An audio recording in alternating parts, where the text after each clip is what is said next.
Dave Paulides, CanAm Missing Project. Well, fall is in the air in the Flathead Valley. It's about 40 degrees right now, and we're near the confluence of the Middle Fork and the North Fork of the Flathead. And it's a gorgeous morning. Fall colors abound. Some things I wanted to talk to you about that many of you have commented on in the last few YouTubes, and talk about guns. And if you've never really been around guns, a lot of people are uncomfortable with them and don't want them around. And think of guns as a tool. And sometimes you need experts to come into your house and fix things, like a handyman. And those handymen are good with saws and screwdrivers and hammers. Well, it's the same thing with a gun. And a gun is just a tool. And when you think of it that way, you can easily become better adjusted to be around it. The more you are around the gun, the better off you are with your comfort level. I've known policemen that are horrible shots that don't feel comfortable around a gun, and yet they've probably been around it most of their career. For me, I was fortunate because when I went to the SWAT team, we practiced twice a week at least, shooting hundreds of rounds. And we had the ability to shoot as many rounds as we wanted to, anytime we wanted to. Whereas most policemen in most departments get 60 rounds to qualify with, maybe twice a year. We could shoot 6,000 rounds a month if we wanted to. And that's how you become very proficient with the gun. And becoming very proficient also comes with responsibility. And if you're not comfortable with it and you don't understand it, you might take it out when you shouldn't. If you feel threatened, that doesn't mean you pull out your gun. You really don't pull out the gun unless you're ready to shoot something. And whether that's a threatening animal or a threatening person, you got to understand when you can and when you can't. And then the other thing to think about is understanding if that gun is the right gun for the job. Sometimes a rifle, a shotgun, a pistol, there's a lot of different things you have to think about. I've told a lot of friends of mine who know nothing about guns that if you were with me every day for 30 days and we practiced with that gun, taking it apart, putting it together, understanding the different parts that make it work, at the end of that 30 days, you'd have an entirely different view of that gun. And I'm not a gun advocate. I'm not a gun proponent. I don't believe that people should have guns that are uncomfortable with them. But I do say that if you are comfortable with it, carry it. Here in Montana, it's not unusual to drive down the road and see somebody walking along with a gun on their hip. It's just that's the way the world is here. And it's the same way in parts of Colorado where I lived. In California, it's a little different, where I spent a majority of my life, and where I spent all my life as a policeman. To see somebody with a gun was pretty unusual. So, again, there's a lot of really, really good programs that you could go to and get very proficient with a gun. So, again, not pushing, just trying to educate so that the people out there who are uncomfortable around guns, that doesn't mean that the person you see with the gun isn't highly proficient with it and should be having it. And the last thing is, if it's 2 or 3 in the morning and you're home alone and you hear glass breaking and someone's coming into your house, you want somebody coming with a gun. And I can tell you that I don't know of one policeman friend of mine that would do the job without a gun. So, enough of that. Now, the story I'm going to tell you today is the most unusual and one of the most disturbing ever. It's the one story that I'm going to tell you that has the most people disappearing at one time. And that in itself is strange. I've never read or researched a story where more people disappeared at the same time. So, this all happened way up in northeastern California, near Oroville. And the summer of 1977, there was a drought in California. There's been a drought in California for most of the years since. And then in the winter of 77 to 78, it was a big winter with big storms and a lot of snow in the Sierras. Now, the story that we're going to talk about is 5 men. And I'm going to call 4 out of the 5 men boys.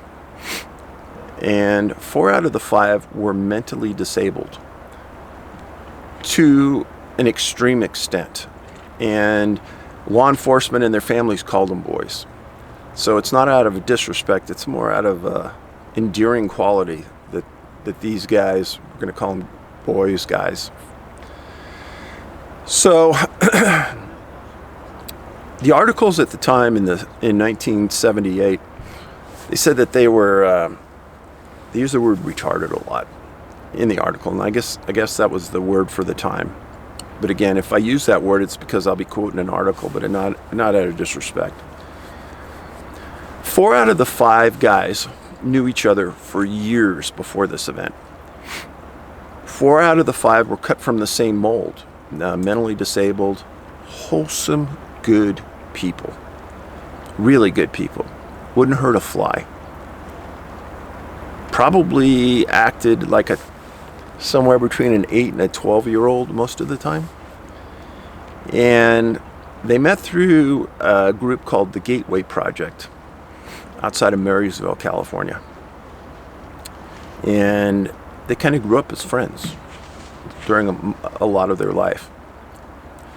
And I'm going to go through and I'm going to talk to you about these guys one at a time so you can understand them and what happened.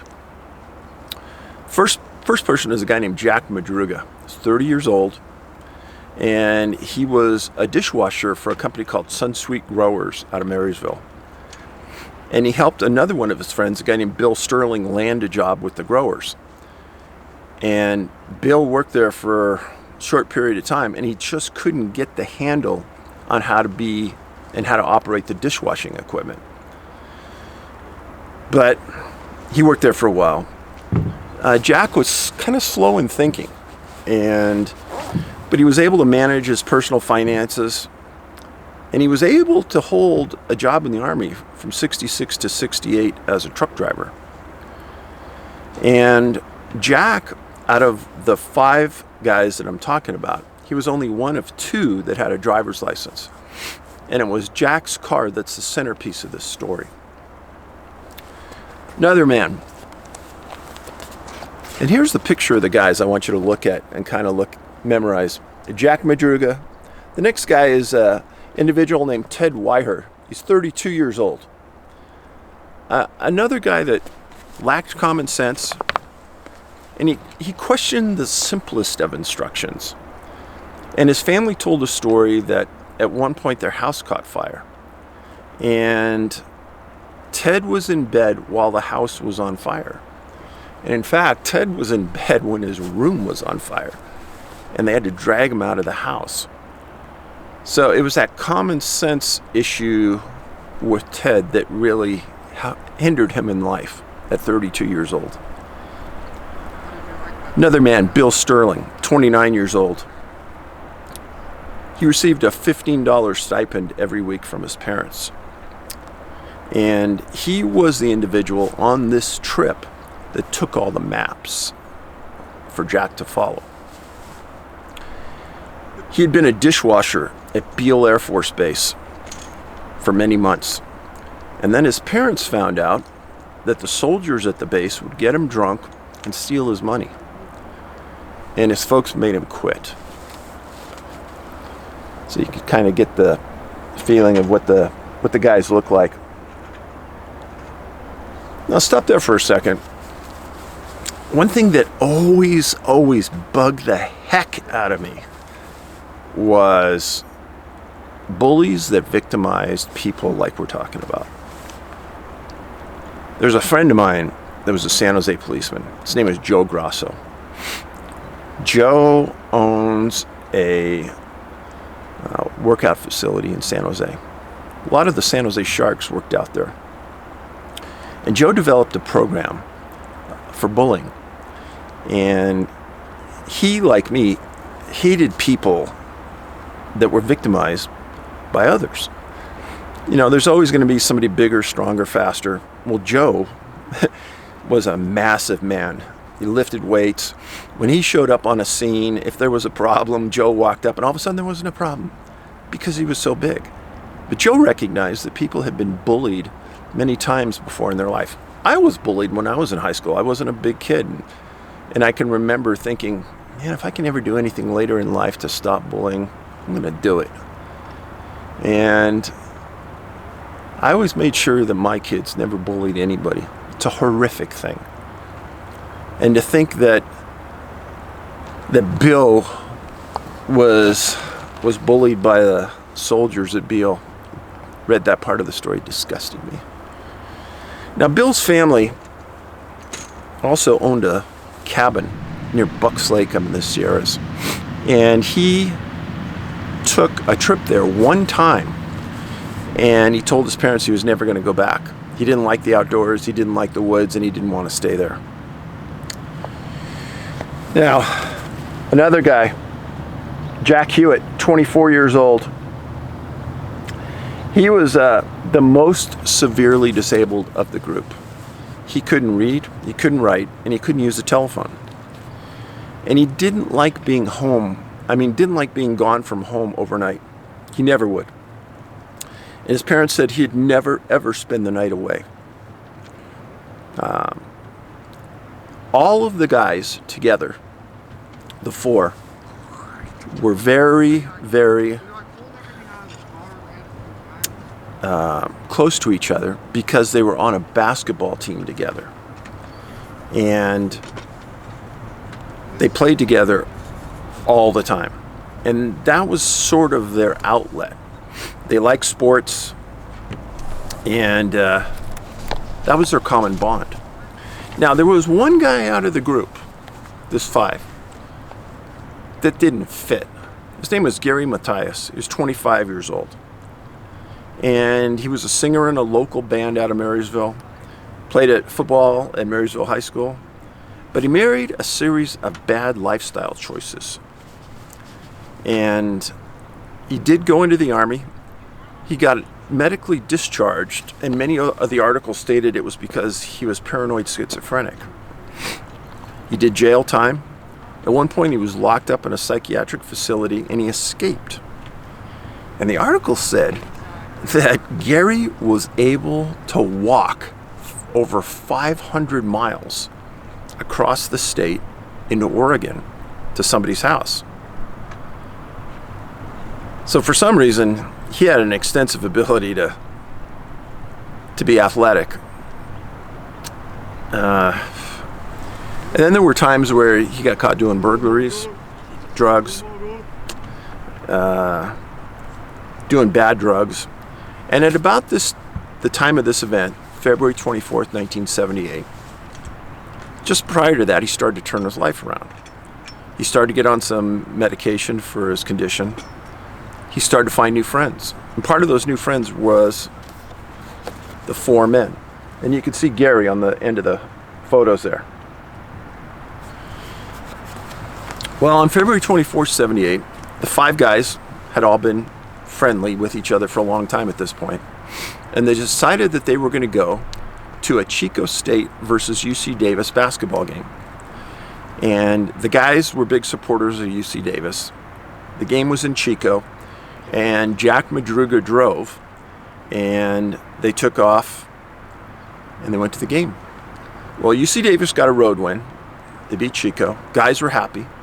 And they ended up pulling into a store called Bear Market, B-E-H-R, in Chico. And they bought a bunch of snacks. And the clerk in the store remembers seeing all of the guys together. But that was the last time the guys were seen. Now, Everybody's parents knew that the boys were absolutely 100% going to be back that night. And why? Because they had a Special Olympics basketball game the next day, and they were going to specially meet Sally Struthers. And it was a huge deal to these guys. And they had, two of the guys had their jerseys already laid out on their beds at home. That's how big of a deal it was. Well, that morning, Bill Sterling's mom had been up since 2 a.m. worried about her son. At 6 a.m., Ted Weiher's mom called Bill's mom and said, "Hey, have the guys come in home? Is my son at your house?" Nobody had heard anything. And everyone was nervous. So the parents got together, reported the 5 guys as missing. So imagine this. They're in Jack Madruga's car. They absolutely know the way back and forth. They absolutely would never spend the night away. And 5 men in a car are missing. How bizarre. So there's an area-wide APB put out on the vehicle, and nobody hears anything for 3 days. On February 28th, the U.S. Forest Service finds Jack Madruga's car, a 67 turquoise over white Mercury Montego, parked on a dirt road right at Snowline in the middle of nowhere, outside of Oroville. And the car is parked in the middle of the dirt road. They look inside, and all the snacks the guys bought at Bear Market, they're all eaten. The car's there. And the deputies did a smart thing. They check out the car. They actually looked underneath the car. And the road it was on was a horrible road. Ruts, big rocks. And they said, surprisingly, that there were almost no scratches in, under, or around the car, like there should have been. And they were shocked. So they also determined that there was a quarter tank of gas. So there was plenty of way to go if they wanted to. So now everyone's thinking, what the heck's going on? These guys drove up in elevation from where they were, way up into the mountains, something they'd never do. The parents said there's no way they'd do this. And nobody's there. And there were some tracks going into the snow. Now, the night that the boys disappeared, it was starting to storm. And so the tracks in the snow, well, they weren't the best, but they'd made an attempt.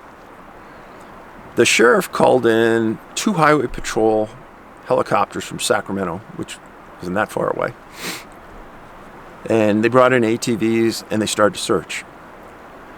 And this started an effort that was one of the biggest in California history, trying to find these men. The sheriff at the time said that they were facing 5 to 15 foot snowdrifts. And they couldn't understand why the men would have walked up in elevation. It made no sense.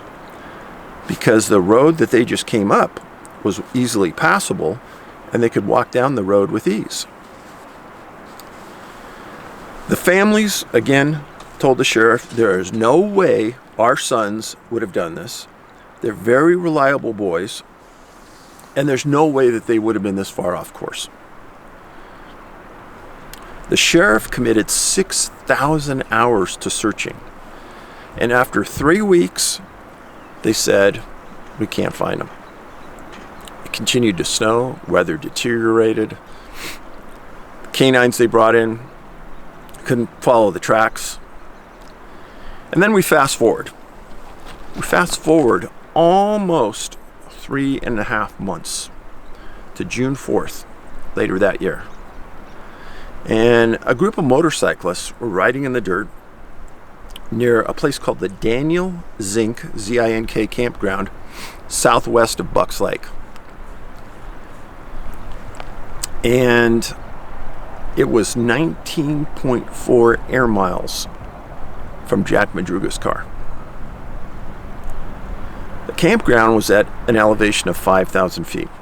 And I can tell you from my family who had a cabin at Lake Tahoe when I was growing up at 6,000 feet, at 5,000 feet, you get some big snowdrifts.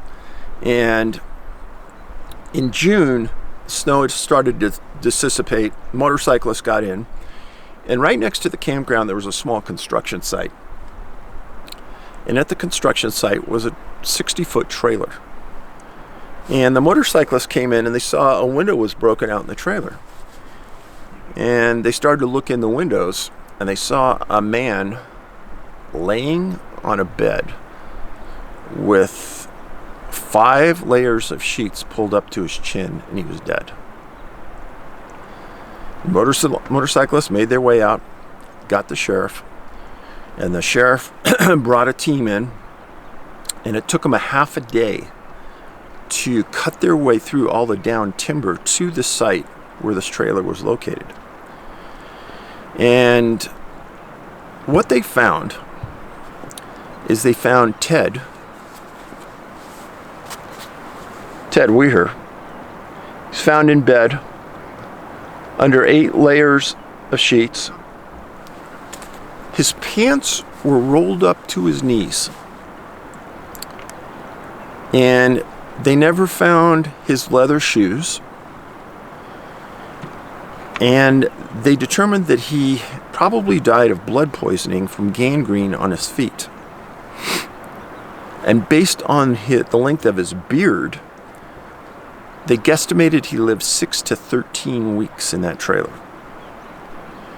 Now, the trailer and the area around it had a couple of storage facilities. One of them it apparently they got into, and they ate 31 cans of food. Now, Ted lost 80 pounds during the time he was alive. There was 1 candle next to where he was lying, and inside the trailer, they found Gary Matthias's tennis shoes. But Ted's nice leather shoes were missing. Now, Jack Madruga and Sterling were found 8 miles closer to Jack's car on the other side of the hill, and there had been animal predation post-death. And both the bodies were kind of picked apart, but they were able to determine that that's who they were. So, they found 3. Now, Jack Hewitt still hadn't been found. So, there's a massive search around the trailer area. And Jack's dad comes to the scene and helps the searchers. Well, away from the trailer on June 8th, Jack Sr. finds Jack Jr.'s coat quite a distance away, 50 feet away. And he reaches down and he picks up the coat, and Jack's spine fell out of the coat.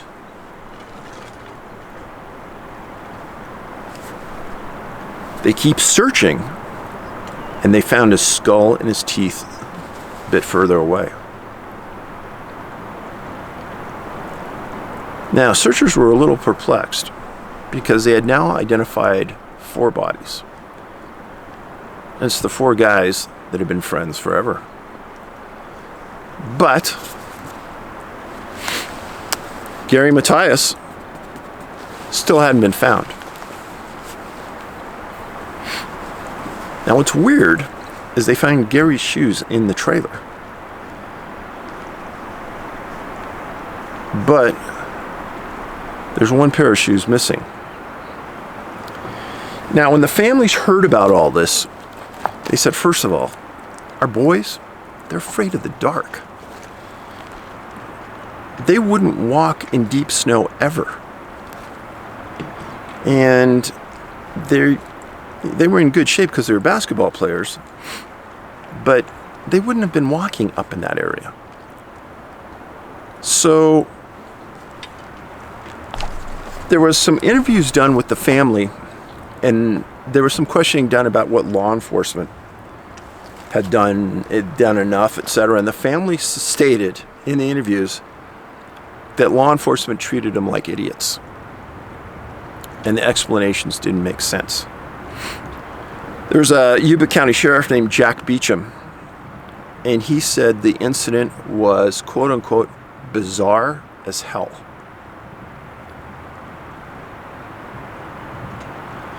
Many of the families thought that the sheriff stopped searching too soon. And you know, hindsight's always 20/20. And there's a possibility that if they had been searching and they kept going, that they might have found these guys alive. Now, 2 out of the 5 were found near the trailer.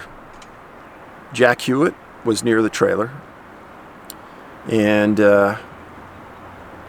he was probably one of the people that ate the supplies. But 2 of the guys, it's a guess, either never made it to the trailer or made it to the trailer and then decided they were going to try to hike out and didn't make it. Now, the $1 million question: what happened to Gary Matthias? Never been found.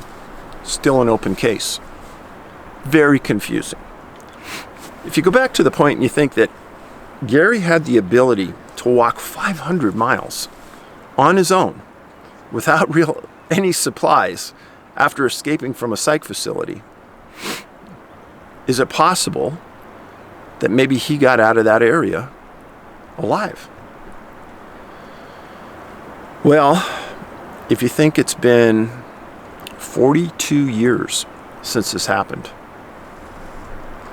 and he's never been found anywhere around there.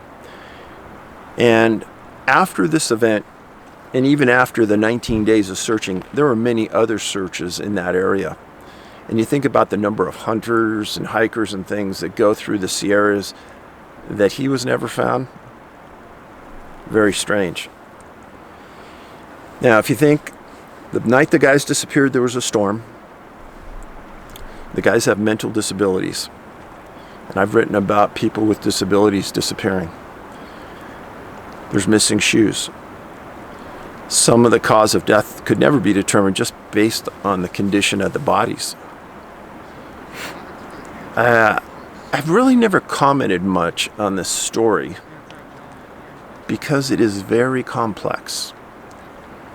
I've been asked before, do I think that the boys drove their car to that location, and why? Well, there was some conjecture later on that Gary Matthias had friends in a nearby city, in a city called Forbstown. And he did. And some people thought maybe he convinced Jack to drive the rest of the guys up there. And they got onto a wrong road, and that's where they ended up. But, again, the car was drivable, had a quarter tank of gas. Why stop the car at that location and get out and start walking? And then, if they did get out and start walking, and they got into snow, why not turn around and go back to the car and follow your tracks out? Because if Gary was with them, Gary was the one guy who had a pretty clear mind. If you consider a paranoid schizophrenic with a clear mind, he did. He was a little sharper thinker. He could have brought him back out. It'll be one of those stories that will haunt that deputy and those sheriffs forever. It's the only story of its kind that I know of. And I just can't imagine the parents that went through hell trying to figure out where their boys were, and then to know that they lived weeks afterwards in the middle of the forest and nobody was looking for them. Horrible. So, story in some circles called the Oroville Five. Some call it the Marysville Five. There's a lot of different things that you will hear about this. Don't believe everything you hear. When I talk about stories such as this, I always tell people it's the first news articles that come out after the incident that are the most truthful, and then they start to spin. So there's been a lot of articles written about this incident over the years. Everyone's a little different, has their own different spin and turn. I've read them all, I've seen them all. I'm not going to put in a lot of people's opinions because opinions aren't worth much to me, but I just like to lay out the facts for you and tell you that it's a very, very sad story. So, last thing, again, Missing 411, The Hunted, is still on Amazon Prime in North America. You can watch it. Missing 411, our first movie, is placed on YouTube, and you can watch it for free right now. If you just go on to YouTube, type in Missing 411, movie's there for free to watch. We are approaching 60 videos now on this channel right here that you can watch. You can, right under the video screen that you see are all the links that I just told you about, and you can click on description of this video, and hopefully you'll see me next week with another story, and everyone travel safe. Good night.